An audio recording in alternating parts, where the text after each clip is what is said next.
खुर्रम सुल्तान कहते हैं, सहारनपुर से मेरा ताल्लुक़ है। आज जैसे लॉकडाउन में जो ईद का त्यौहार है, तो इसके बारे में आप क्या कहना चाहेंगे? देखिए, त्यौहार अपनी जगह है, अल्लाह रब्बुल इज़्ज़त की तरफ से इनाम है। रमज़ान के रोज़े रखने के तवस्सुल में वो इनाम हमें मिला है। जहाँ तक ईद मनाने का ताल्लुक़ है, यकीनन जो जोश खरोश के साथ और हंगामे के साथ ईद मनाई जाती थी, वो नहीं मनाई गई। लेकिन क्योंकि आसमानी वबा, खुदाई अज़ाब इस मुल्क पे, इस दुनिया पे नाज़िल हुआ है, तो ज़ाहिर सी बात है कि घरों में हम लोगों ने नमाज़ ईद अदा की और दुआ की कि अल्लाह रब्बुल इज़्ज़त जल्द अज़ जल्द इस अज़ाब से अज़ाब को हमारे सरों से हटा ले, ताकि दुनिया फिर पहले की तरह मामूल पे आ जाए। तो जैसे आज ईद का त्यौहार है, आप अपने भाइयों को क्या संदेश देना चाहेंगे? मेरा तो बस संदेश यही है कि जिस तरह रमज़ान के महीने में हम लोगों ने इबादत की, वो इबादत का सिलसिला ना टूटे। और अब हर नमाज के बाद हमें यही दुआ करनी चाहिए कि अल्लाह रब्बुल इज़्ज़त तमाम आलम इस्लाम में अमन व अमान कायम करे, इस बीमारी से, इस परेशानी से हमारी निजात हो, ताकि दुनिया फिर पहले की तरह मामूल पे आ जाए। तो जैसे आप लोग मस्जिद में नमाज़ पढ़ते थे, घर में नमाज़ पढ़ने में किसी तरह की कोई नहीं, देखिए, अल्लाह रब्बुल इज़्ज़त से बहुत इस्लाम में आसानियाँ हैं। आप घर में नमाज़ पढ़ें, मस्जिद में नमाज़ पढ़ें, हमारे सवाब में, हमारी नेकियों में कोई कमी नहीं आई। लेकिन क्योंकि हमें इस मुल्क के कानून को मानना है और ये परेशानी है, तो हम सबके लिए यह सहूलत है कि हम लोग घरों में नमाज़ पढ़ते हैं, तो उससे हमारे सवाब में कोई कमी नहीं आएगी। हाँ, अलबत्ता यह है, थोड़ा सा एक जज्बा जो था मस्जिदों में जाने का, वो ज़रा दिल टूटा है। लेकिन अल्लाह रब्बुल इज़्ज़त अगले साल खैर रखे, अमन व अमान रखे, अगले साल फिर हम इंशाअल्लाह ईद इसी जोश व खरोश के साथ, इसी हंगामों के साथ मनाएंगे। सर, आपका नाम जान सकते हैं? अदील तारीख। आज जैसे लॉकडाउन चल रहा है और ईद जैसा पर्व त्यौहार है ये, तो इसके बारे में आप क्या कहना चाहेंगे? मेरी तो अपनी मुस्लिम कम्युनिटी से पूरी यही थी कि ताकि लॉकडाउन चल रहा है और जो हमारी गवर्नमेंट ने हमें इंस्ट्रक्शन किए थे कि सब लोग जो है अपने घरों में ईद मनाएं और दूर दूर सोशल डिस्टेंसिंग का पालन करें। और मैं अपनी कौम जो मैं आज देख रहा हूँ पूरा सहारनपुर में घूमते हुए, तो बड़ा अच्छा महसूस हुआ कि हमारी कौम ने इस चीज़ को फॉलो किया और सब लोग अपने घरों में ही ईद मना रहे हैं और दुआ कर रहे हैं कि इस बीमारी को अल्लाह ताला पूरे हिंदुस्तान से नहीं बल्कि पूरी दुनिया से जल्द ख़त्म करे, ताकि हम फिर उसी तरीके से मिलें और उसी तरीके से अपना त्यौहार दोबारा पूरा करें। ये लॉकडाउन चल रहा है, इसमें और आप ईद के नमाज के बारे में कुछ कहना चाहेंगे? हाँ, ईद के नमाज जो होती है हमारी पूरे साल में एक मरतबा आती है, बड़ी इंतज़ार रहता है। लेकिन इस मरतबा इस बीमारी के चलते, लॉकडाउन के चलते, जैसे गवर्नमेंट ने इंस्ट्रक्शंस किए तो उसी को फॉलो किया था हमारी कम्युनिटी ने, और हम लोगों ने अपने घरों के अंदर ही नमाज अदा करी और दुआएं की अपने मुल्क की सलामती के लिए। बहुत बढ़िया आदिल भाई। मैं बिलाल सहारनपुरी। जी, जैसे आज ईद का त्यौहार है, तो इसके बारे में आप जो है भाई लोगों को क्या संदेश देना चाहेंगे? देखिए, ऐसा है कि जो संदेश हमारी सरकार ने दिया, हमारे उलमाए दीन ने जो अहकामात जारी किए थे कि आप नमाज ये ईद के घरों के अंदर पढ़ें, तमाम लोगों ने उन अहकामात को माना है। और इस बार पहली बार ऐसा हुआ है तारीख़ के अंदर, इतिहास में, कि तमाम मुसलमानों ने इस बार नमाज अपने घरों के अंदर अदा की है और हुकूमत के अहकामात को और जो हमारे उलमाए दीन, जो हमारे बुज़ुर्ग हैं, उन्होंने जो हमें हुक्म दिया था, उन चीज़ों को हमने माना है। जैसे मस्जिद ईदगाह में नमाज़ होती थी और वो ईदगाह में नमाज़ नहीं हुई आज ईद के त्यौहार पे, तो उसके बारे में? देखिए, ऐसा है, हम लोग दुनिया में एक सिपाही की तरह हैं और सिपाही को जो आदेश मिलता है उसका पालन करना उसे होता है। हमने 30 दिन तक रोज़े रखे सब लोगों ने, और रोज़े रखने के बाद 30 दिन बाद जब चाँद दिखता है, उसके अगले दिन एक खुशी आदमी मनाता है और वो उसमें एक नमाज भी उसका एक वो होता है, वाजिब होती है कि आप नमाज अदा करें।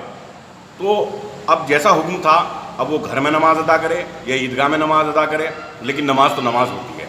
सब लोगों ने नमाज अदा की है, अल्लाह से दुआ की है, अपने मुल्क के लिए दुआ की है, पूरी दुनिया के लिए दुआ की है कि इस दुनिया से इस बीमारी का खात्मा हो जाए और पूरी दुनिया के अंदर अमन कायम हो जाए। एक शायर होने के नाते आपको जो ये घरों में ईद मनाई गई है, इस बारे में क्या कहेंगे?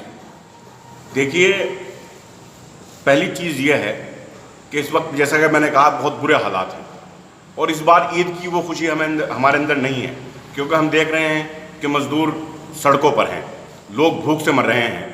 और इस बार मैंने 4 लाइनें कही हैं कि मरे हैं भूख से जो उनकी क्या तादाद लिखूँगा, मरे हैं भूख से जो उनकी क्या तादाद लिखूँगा, बताओ किस तरह मजदूर की रुदाद लिखूंगा।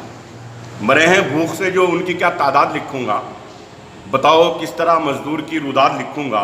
कहीं आंखों में आंसू हैं, कहीं पाँव में छाले हैं।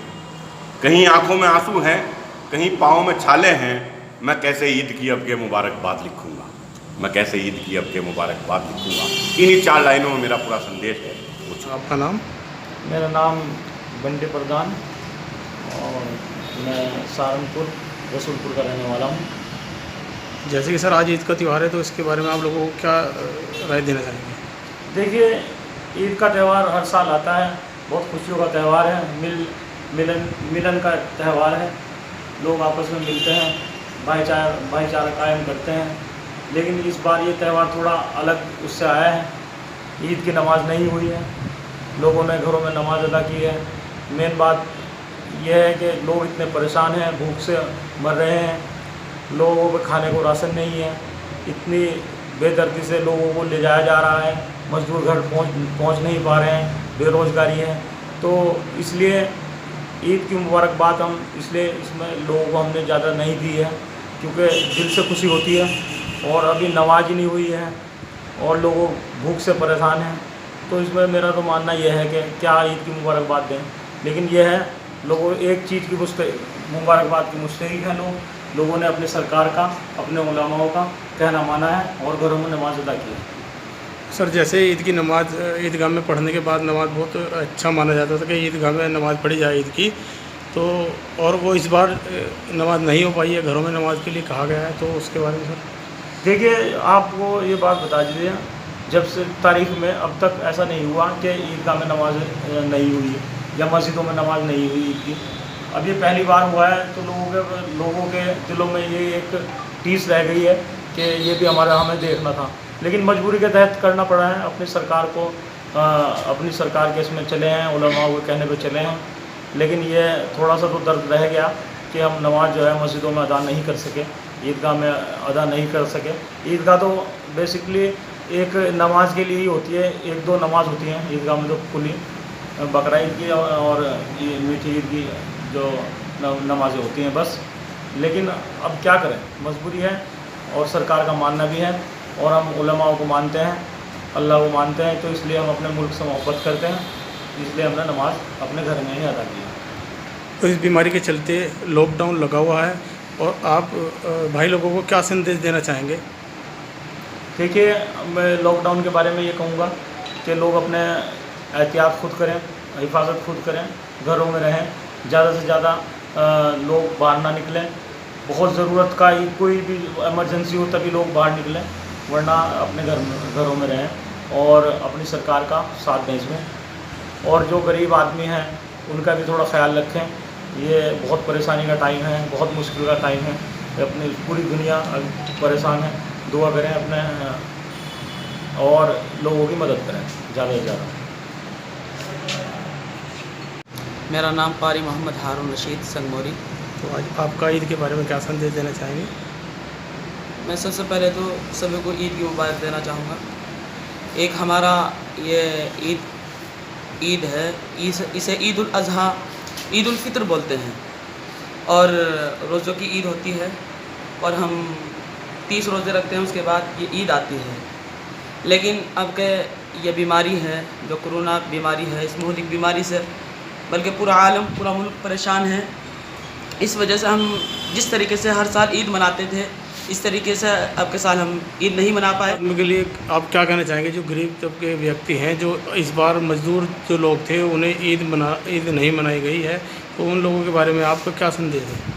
मैं उन लोगों के बारे में यही कहूँगा कि जो लोग सरमाएदार हैं, सहारेदार हैं, भाई अब के जो लॉकडाउन के चलते लोगों के कामकाज बंद हैं, तो इस वजह से मैं ये कहना चाहूँगा जो सरमाएदार हैं, जो साहिब हैसियत हैं, मालदार हैं, वो लोग अपना इधर उधर ना खर्च करते हुए मैं ईद के मौके पर जैसे हर साल हम मदद करते थे, अब के साल इधर उधर ना मदद करते हुए जो गरीब लोग हैं उनकी ज़्यादा से ज़्यादा मदद करें। अगर आपने हमारे चैनल को सब्सक्राइब नहीं किया है तो सब्सक्राइब कीजिए, लाइक कीजिए, शेयर कीजिए और हाँ बेल आइकन को दबाना ना भूलें ताकि बाकी अपडेट्स आपको सबसे पहले मिलती रहें। नमस्कार।